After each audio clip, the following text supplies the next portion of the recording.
சில சபைகள் என்ன சொல்கிறாங்க, நம்ம வந்து யூதர்களாக மாறாவிட்டால் நாமும் ரட்சிப்பு அடைய மாட்டோம், இந்த 1,44,000 அந்த லிஸ்ட்டில் சேர மாட்டோன்றாங்க.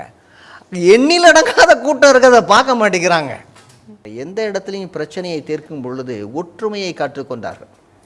நீ போனால் போப்பா அப்படின்னு சொல்ல, எல்லா இடத்துலையும் ஒற்றுமை காத்துக்கொண்டார்கள். கலாத்தியருக்கு நிருபத்தில் இதே பிரச்சனை தான் நடந்துச்சு. என்ன நடந்தது? கலாத்தியருக்கு எழுத நிருபத்தில் என்ன முக்கியமான பிரச்சனை என்ன காணப்பட்டது? இந்த சுவிசேஷத்தை யார் சொன்னாலும் சரி, நீ வந்து கோட் செட்டை போட்டுக்கிட்டு சொன்னாலும் சரி, ஜோல்லா பை போட்டுக்கிட்டு சாதாரண உண்மையான ஒரு விசுவாசியாக அந்த ஸ்லிப்பர் பாத்ரூம் ஸ்லிப்பர் போட்டுட்டு போய் சொன்னாலும் சரி, ஒரே ஒரு சுவிசேஷன் தான். கோயில் கட்டினா அப்படி ஊசி கோம்பு வச்சு கட்டினா தான் கோயில், சர்ச்சு இல்லைங்களா? ஊசி கோபுரம் வச்சு கட்டினா தான் சர்ச்சு, அல்லது ஒரு பெரிய ஆள் தூக்க முடியாத ஒரு மணியை வச்சா தான் ஒரு சர்ச்சு, அல்லது வந்து வெளியில் ஒரு என்ன செய்யணும் சிலுவையை வச்சு அதில் வந்து நியான் பல்பு போட்டால் தான் சர்ச்சு, இல்லை அது வெள்ளை எடுத்து இருந்தால் தான் சர்ச்சு. ஏன் ஒரு வீடு மாதிரி இருந்துடக்கூடாதா?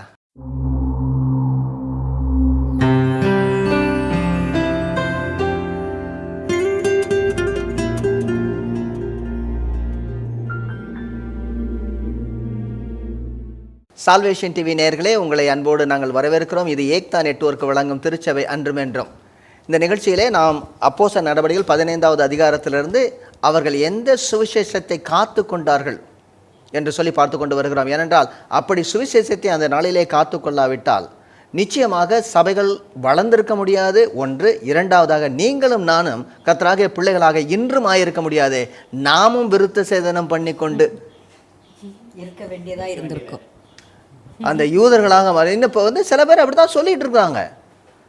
சில சபைகள் என்ன சொல்கிறாங்க, நம்ம வந்து யூதர்களாக மாறாவிட்டால் நாமும் ரட்சிப்பு அடைய மாட்டோம், இந்த 1,44,000 அந்த லிஸ்ட்டில் சேர மாட்டோன்றாங்க. எண்ணில் அடங்காத கூட்டம் இருக்கிறத பார்க்க மாட்டேங்கிறாங்க.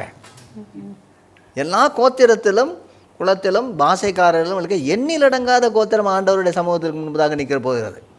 அந்த 1,44,000 வந்து ஒரு நம்பரு, அவ்வளோதான். இந்த நம்பர் ஷீட்டு தான் போட்டு விளாண்டுக்கிட்டு இருக்காங்க. இப்படி நிறைய இடங்களில் இப்போ வந்து மறுபடியும் எல்லாத்தையும் நம்ம செய்யணுங்கிறாங்க, திரும்ப போகணுன்றாங்க. அங்கே எல்லாம் நம்ம வந்து யூதர்களாக மாற வேண்டும்ங்கிறாங்க. இதுக்காக எருசலேமுக்கு கொண்டு போய் அங்கேயும் ஞானஸ்தானம் கொடுத்து பார்க்குறாங்க. எபிரேய பாஷையை கட்டாயம் எபிரேய பாஷையில் படிக்கணும். எபிரேய பாஷை படிக்கிறது நல்லது. நான் சொல்கிறேன், எபிரேய பாஷையிலையும் படிக்கணும், கிரேக்க பாஷையும் படிக்கணுங்கிறேன்.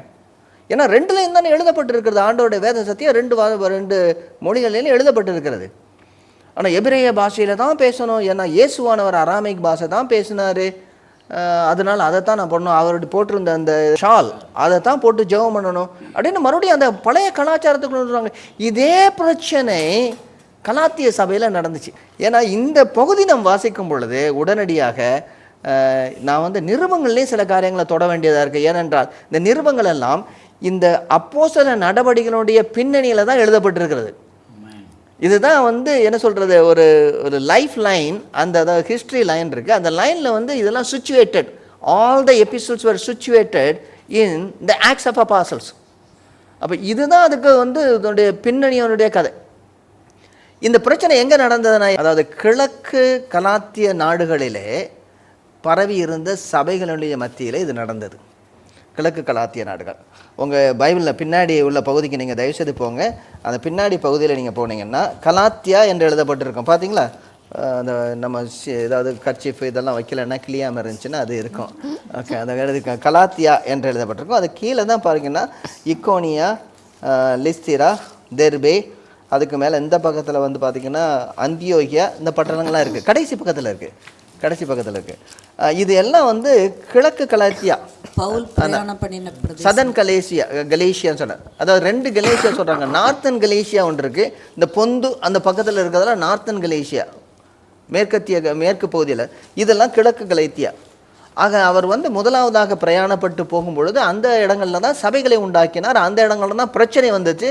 இந்த எருசலேமிலிருந்து யாக்கோபால் அனுப்பப்படாத சிலர் என்ன செய்வாங்க, எங்கெல்லாம் சபை நடந்துச்சோ அங்கெல்லாம் போய் நம்ம சொல்கிற மாதிரி எல்லாம் கூடையில் மீன் பிடிச்சிட்டாங்க.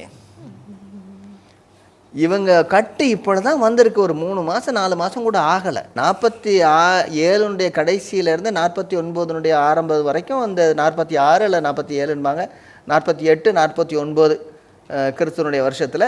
இதுதான் முதலாவது மிஷனரி பிரயாணம். இது முடிய போயிட்டாங்க, சூடாக போயிட்டாங்க. இது 50வது வருஷத்தில் தான் இந்த எருசலேம் கவுன்சில் நடக்குது.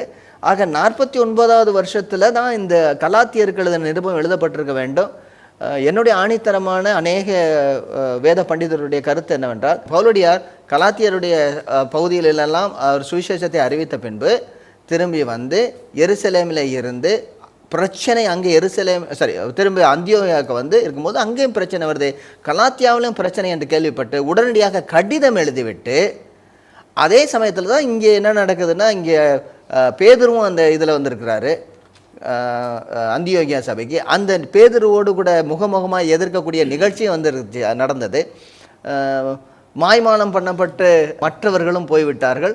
அதோடு பர்னபாவும் இழுப்புண்டு போனான்ங்கிற நிகழ்ச்சியெல்லாம் இந்த எருசலேம் சபையினுடைய கூட்டம் நடக்கிறதுக்கு முன்னாடி நடந்துருச்சு.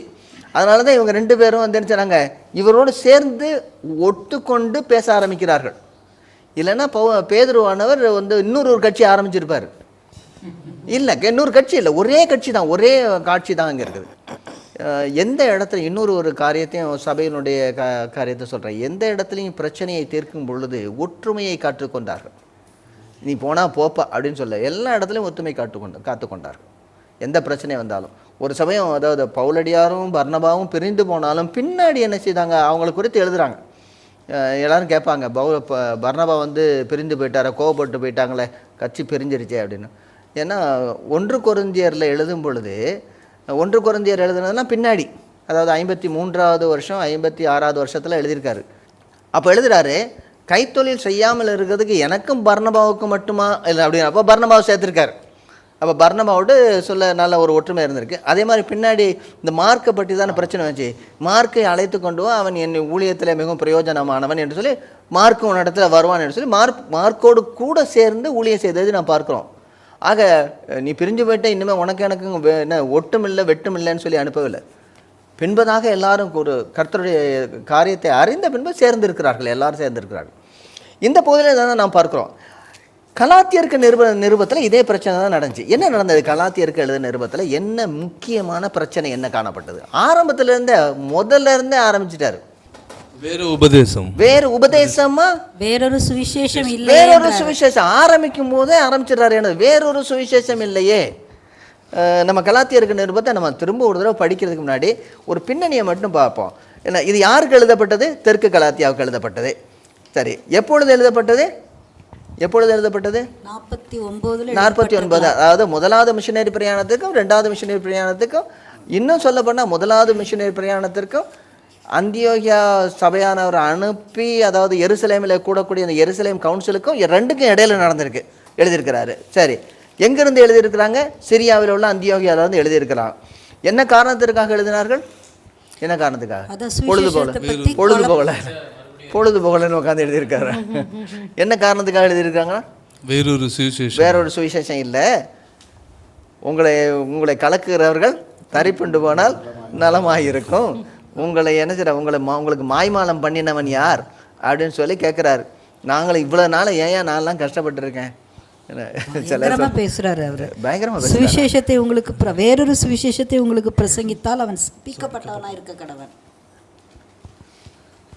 8வது வசனம் அப்படிதான் சொல்லுது. 1:8 சிரிக்க வேண்டியதா இருக்குல்ல. ஏன்னா இப்போ கால அந்த இது வசனத்தை வாசிவிட்டா நீ ஏகப்பட்ட பேர் அடிபட்டு போயிருமான்னு இருக்குது. அப்படிதான் சொல்றாரு. அப்படின்னா என்ன சொல்ற, ஹெலிகாப்டர்ல கோட் செட்டை போட்டுட்டு வந்தா கூட சொன்னா கூட நீ வந்து அதை நம்பாதேங்கிறாரு. டிவியில வந்தாலும் நம்பாதேன்றாரு. என்னது என்ன ஏன் தலையில கை வைக்கிறேன்? ஆமா, ஏன் அதாவது இந்த சுவிசேஷத்தை யாரு சொன்னாலும் சரி, நீ வந்து கோட் செட்டை போட்டுக்கிட்டு சொன்னாலும் சரி, ஜோல்லா பை போட்டுக்கிட்டு சாதாரண உண்மையான ஒரு விசுவாசியாக அந்த ஸ்லிப்பர் பாத்ரூம் ஸ்லிப்பர் போட்டுட்டு போய் சொன்னாலும் சரி, ஒரே ஒரு சுவிசேஷம் தான். இந்த சுவிசேஷம் தவிர வேற எந்த சுவிசேஷம் கிடையாது. கலாத்திய சபையில் என்ன பிரச்சனை நடந்தது? என்ன பிரச்சனை? என்ன வேறொரு சுவிசேஷம்? என்ன விருத்த சேதனம் விருத்த சேதனம் பண்ணினாதான் ரட்சிக்கப்பட முடியும் சொல்லிட்டாங்க. கடைபிடிக்கணும்னு சொல்லிட்டாங்க. அப்படி இல்லைன்னா ரட்சிப்பு கிடையாது. ஆமாம், அங்கே வச்சா ஏன்னா கல்லாப்பட்டியிலே கை வச்சுட்டாங்க. எப்படி தான் சொல்லுங்க, வச்சது தான் வச்சா கல்லாப்பட்டியிலே கை வச்சிட்டாங்க. என்னங்க இது என்ன நீங்கள் ரொம்ப இதுக்கு ஒரு டிரான்ஸ்ஃபார்மர்லேயே கை வச்சிட்டாங்க.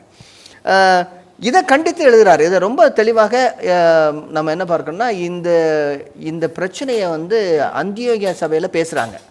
அந்தியோகியா சபைக்கு பவுலடியார் இருக்கிறாரு, பர்னபா இருக்கிறாரு, அதுக்கடுத்ததாவது பேதுரு அங்கே வந்திருக்கிறாரு. எல்லாம் சேர்ந்து ஒன்றா உட்காந்து சாப்பிட்ருக்குறாங்க. ஐக்கிய பந்தி. அது நல்லா சரியானபடி சொல்ல போனோன்னா என்னென்னா, அது வந்து கர்த்தருடைய பந்தி. கர்த்தருடைய பந்தியில் எல்லாருமே சேர்ந்து சாப்பிட்ருக்குறாங்க. அப்போ பேதுருவும் சாப்பிட்ருக்கிறாரு, பர்னபாவும் சாப்பிட்ருக்கிறாரு, அப்புறம் பவுலடியாரும் சாப்பிட்ருக்காரு உட்காந்து எல்லாருமே. ஆனால் கொஞ்சம் பேர் இப்போ வந்து என்ன செஞ்சுருக்காங்க, எருசலேமிலேருந்து யாக்கோபிடத்துலேருந்து வந்திருக்கிறாங்க. அவங்க எதுக்கு வந்தாங்கன்னு தெரில. அவங்க வந்த உடனே என்ன செஞ்சாங்க, என்ன நடந்துச்சு, உடனே பேர் உப்பு சரியில்லை, நான் இது சாப்பிட மாட்டேன், உப்பு சரியில்லை அப்படின்னு எந்திரிச்சிட்டாரு. அவரை பார்த்தாரு, உப்பு பரவாயில்ல, காரம் சரியில்லைன்னு இன்னொரு ஆள் எந்திரிச்சிட்டாரு.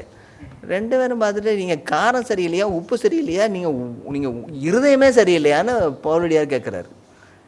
ஏன் கேட்குற, ஏன் என்ன பிரச்சனை அங்கே நடந்துச்சு, என்ன ஏன் அவங்க வந்து எந்திரிச்சிட்டாங்க, அவங்களோட புறஜாதிகளோடு உட்காந்து சாப்பிட்டாங்க.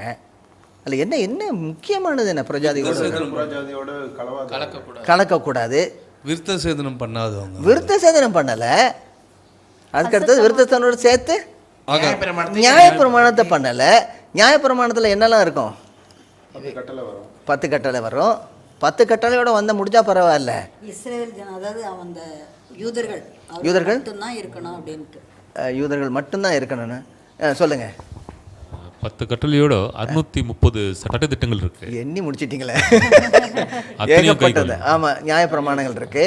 அதில் முக்கியமாக அவங்க என்ன செய்வாங்க, இதெல்லாம் தொட்டா தீட்டு, அதெல்லாம் தொடக்கூடாது. தொட்டா தீட்டு அந்த கட்சி இருக்குது, தொட்டா தீட்டு, சிலது சாப்பிடக்கூடாது, சுத்த பிராணி அசுத்த பிராணி, வேற குட் வேற என்ன, சுத்திகரிப்பு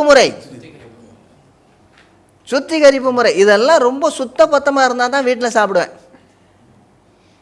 சில பேர் சொல்லுவாங்கள்ல, அது உங்கள் வீட்டில் சாப்பிட்டா எனக்கு ரொம்ப சுத்த பத்தமாக இல்லை, உங்கள் வீட்டில் சாப்பிட முடியாது. அவங்க எல்லாம் சுத்த பத்தமாக தான் இருக்கிறாங்க. இவங்க நினைக்கக்கூடிய அந்த என்னது, அந்த கலாச்சாரம், அதாவது உள்ள கழுவாமல் வெளியே மட்டும் கழுவி பாத்திரத்தை, இயேசுவானவர் சொல்கிறார், நீ உள்ள இவ்வளவு அழுக்க வச்சுட்டு வெளியே நல்லா பாலிஷ் பண்ணிவிட்டு சுத்தமாக இருக்கணும்னு சொல்கிறேன். இந்த மாதிரி இருக்கும்போது அவங்க வந்து சாப்பிடல. அவனு சொல்கிறாங்க, நீங்கள் வந்து மறுபடியும் நாங்கள் செய்கிற அந்த முறைமையின்படி நீங்கள் செஞ்சால் தான் உங்களோடு கூட நாங்கள் இருப்போம். நீ மாறினாதான் நான் உன்னோட வந்து வீட்டில் வந்து சாப்பிடுவேன். முதல்ல நீ வீட்டில் வந்து சாப்பிட்னா, நீ முதல்ல மாறினா என் ஒன்று சாப்பாடு போடுவேனுங்க. நம்ம கர்த்தர் ஏற்றுக்கொண்டார், அவர்களுடைய மத்தியில் இருக்கிறார். அந்த சபையானது சுவிசேஷ ஊழியத்துக்காக ஆளுங்களே அனுப்பியிருக்கிறது. இதன் மூலமாக அநேக சபைகள் கட்டப்பட்டுச்சு. இப்போ வந்துச்சு, நீ என்னென்னு சுத்தப்படுத்தலைன்னு சொல்லிட்டு இருக்க. கர்த்தர் சுத்தப்படுத்தினவர்களை நீ யார் அசுத்தப்படுத்துறதுக்கு? பேதுருவாருக்கு சொன்னது இதுதானே, தேவன் சுத்தமாக்கியவர்களை நீ அசுத்தமாக எண்ணாதே. இவங்க இதை அவங்களால புரிந்து கொள்ள முடியவில்லை. சுவிசேஷம் வந்து மற்றவர்களுக்கு போகணுன்னாலும் இதே முறையில் தான் போகணும். இதே முறையில் தான் எல்லா சுவிசேஷமும் எல்லா இடத்துலையும் இருக்கணும். கோயில் கட்டினா அப்படி ஊசி கோம்பு வச்சு கட்டினா தான் கோயில், சர்ச்சு இல்லைங்களா? ஊசி கோபுரம் வச்சு கட்டினா தான் சர்ச்சு. அல்லது ஒரு பெரிய ஆள் தூக்க முடியாத ஒரு மணியை வச்சா தான் ஒரு சர்ச்சு. அல்லது வந்து வெளியில் ஒரு என்ன செய்யணும், சிலுவையை வச்சு அதில் வந்து நியான் பல்பு போட்டால் தான் சர்ச்சு. இல்லை அது வெள்ளை எடுத்து இருந்தால் தான் சர்ச்சு. ஏன் ஒரு வீடு மாதிரி இருந்துடக்கூடாதா? ஒரு வீடு மாதிரி சத்தீஸ்கரில் நான் சொன்னேன், சத்தீஸ்கரில் ஒரு இடத்துக்கு போயிருந்தேன். அங்கே சர்ச்சுன்னு சொன்னாங்க. ஒரு வீடு மாதிரி தான் இருக்குது. இந்த பக்கம் வீடு இருக்குது, இந்த பக்கம் வீடு இருக்குது. எங்கேயா சர்ச்சு? இந்த இதுதான். ஒரு வித்தியாசம் இல்லை. என்ன வித்தியாசம் வேணும்?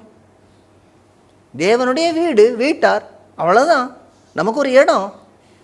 இதுக்கே ஒரு அடையாளத்தை போடணுன்ற. உடனே ஒருத்தர் சொன்னார், அடையாளம் இல்லைன்னா அங்கே சுவிசேஷம் வந்துச்சா என்னன்னு தெரியாதுல்ல. ஐயா, சுவிசேஷம் வந்துச்சா இல்லையான்னு அடையாளம் கட்டடம் இல்லையா, மக்கள்.